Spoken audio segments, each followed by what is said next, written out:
Welcome back friends. சூப்பரான update friends. இன்னும் பார்த்தீங்கன்னா இன்னும் வரக்கூடிய எபிசோடில் பார்த்தீங்கன்னா காயத்ரியோட அட்ராசிட்டி சூப்பராக இருக்குன்னு சொல்லலாம். ஏன்னா எல்லாத்து மாதிரியே காயத்ரி கிடையாது. காயத்ரி ஒரு தனி கேரக்டர்னு சொல்லலாம். இந்த வீட்டுக்கு இந்த கேரக்டர் தேவைதான்ப்பா அந்த மாதிரி காயத்ரியோட கேரக்டர் கொண்டு வந்திருக்காங்க. ஏன்னா தமிழ்ச்செல்வி ஒரு பக்கம் போல்டாக பேசினாலுமே ஓரளவுக்கு பயந்துட்டு பேசுவாங்க. இருந்தாலும் மற்றவங்களாம் பார்க்கும்போது ரொம்பவே கூச்ச சுபாவமாக கதையை கொண்டு வந்திருப்பாங்க. ஆனால் நம்ம காயத்ரி தான் போல்டான கேரக்டர். அப்படி இருக்க சமயத்தில் தான் நம்ம ஐயாக்கிட்டேயே எல்லா ராஜாங்க ஐயாக்கிட்டேயே இது மாதிரி இவர் பண்ணிட்டாரு, எனக்கு இது எனக்கு ஒரு நியாயம் கிடைச்சே ஆகணும்னு சொல்லிட்டு நடு வீட்டில் உட்காந்து அந்த இந்த உட்காந்து பேசுவாங்க. இதெல்லாம் சூப்பராக இருந்துச்சு. அடுத்து வரக்கூடிய கதை எப்படி போகும்னா, தமிழுக்கும் சேதுக்கும் தான் கதையே இன்னும் கொண்டு வர போகிறாங்க. தமிழும் சேதுவும் ரொம்பவே நெருங்கி வர போகிறாங்க. அது மட்டும் இல்லாமல் பார்த்தீங்கன்னா சேது தமிழ் ரொம்பவே நல்லா பார்த்துக்க போகிறாங்க.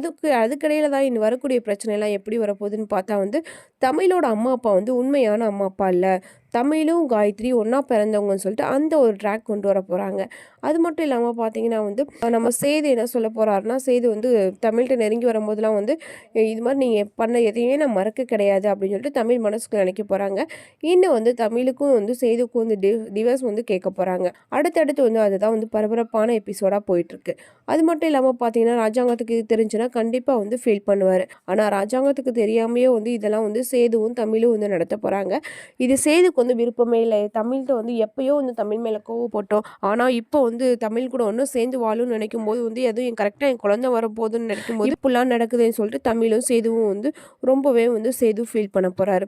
எவ்வளோதான் சேது ஃபீல் பண்ணாலுமே தமிழுக்கு அந்த மனசில் இருக்கும், சரி ஹஸ்பண்ட் கூட சேர்ந்து வாழணும், கண்டிப்பாக இந்த ஒரு சூழ்நிலை தப்பவே விடக்கூடாது அப்படின்னு. ஆனாலும் தமிழ் செய்த எப்பயோ செய்தது யோசிச்சு ரொம்பவே ஃபீல் பண்ணிட்டு இருப்பாங்க தமிழ். இந்த குடும்பத்துக்கு நம்ம ஏதாவது தான் தேவை, இல்லாட்டி நம்மளை தூக்கி எரிஞ்சிருவாங்கன்னு சொல்லிட்டு தமிழ் ஒரு பக்கம் யோசிப்பாங்க. இன்னும் பார்த்தீங்கன்னா தமிழோட அம்மா அப்பா வருவாங்க. அதே மாதிரி தமிழ் வாழ்றதை பார்த்து ரொம்ப சந்தோஷப்பட்டுட்டு இருப்பாங்க. அந்த சைடு பார்த்தீங்கன்னா காயத்ரியோட அம்மா அப்பா வருவாங்க. காயத்ரியோட அம்மா அப்பா காயத்ரி கிட்ட நீ தான்க்கா என்னோட அக்கா அப்படின்னு சொல்லுவாங்க. இல்லை இதுதான் என்னோட உண்மையான அம்மா அப்பா, நீ இவங்க கிடையாதுன்னு சொல்லும்போது இல்லைம்மா நான் அவங்களை எவ்வளோ தூரம் தேடிக்கிறோம் தெரியுமான்னு சொல்லிட்டு அந்த அங்கே அடையாளம் எல்லாத்தையும் சொல்லுவாங்க. அதுக்கப்புறம் பார்த்தீங்கன்னா தமிழ்ச்செல்வியும் என்ன சொல்கிறீங்கன்னு எனக்கு புரியல, கொஞ்சம் கூட புரியலன்னு சொல்லும்போது அப்போனா நீயும் கோடீஸ்வரி பொண்ணா அப்படின்னு சொல்லிட்டு